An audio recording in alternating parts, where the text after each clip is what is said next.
നമസ്തേ കേരളയിലേക്ക് ഏവർക്കും സ്വാഗതം. നവരാത്രി വിഗ്രഹങ്ങളുടെ ഘോഷയാത്രയ്ക്ക് കളിയിക്കവിള അതിർത്തിയിൽ വൻ സ്വീകരണം.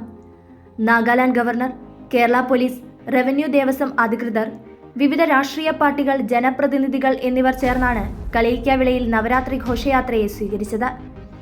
ഇന്ന് രാവിലെ 9 മണിയോടെ കേരള തമിഴ്നാട് സായുധ പോലീസിന്റെ ഗാർഡ് ഓഫ് ഓണറിന് ശേഷമാണ് ആനപ്പുറത്തേറി ഘോഷയാത്രയായി സരസ്വതി വിഗ്രഹം കൊട്ടാരമുറ്റത്തിൽ നിന്ന് പുറത്തേക്ക് എഴുന്നള്ളിയത്.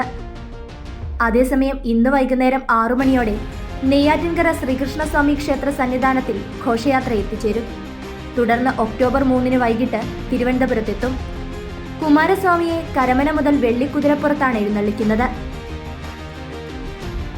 സന്ധ്യയോടെ ഘോഷയാത്ര കിഴക്കേക്കോട്ടയിലെത്തുമ്പോൾ ശ്രീപത്മനാഭസ്വാമി ക്ഷേത്രത്തിൽ ഉടവാൾ ഏറ്റുവാങ്ങി ഘോഷയാത്രയെ ആചാരപ്രകാരം വരവേൽക്കും.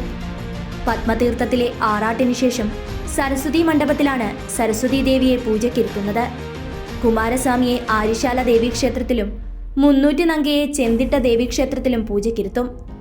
നവരാത്രി പൂജയ്ക്ക് ശേഷം ഒരു ദിവസത്തെ നല്ലിരിപ്പിനു ശേഷം 3 വിഗ്രഹങ്ങളും തിരുവനന്തപുരത്തു നിന്നും തിരിച്ചെഴുന്നള്ളത്തായി പത്മനാഭപുരത്തേക്ക് പുറപ്പെടും.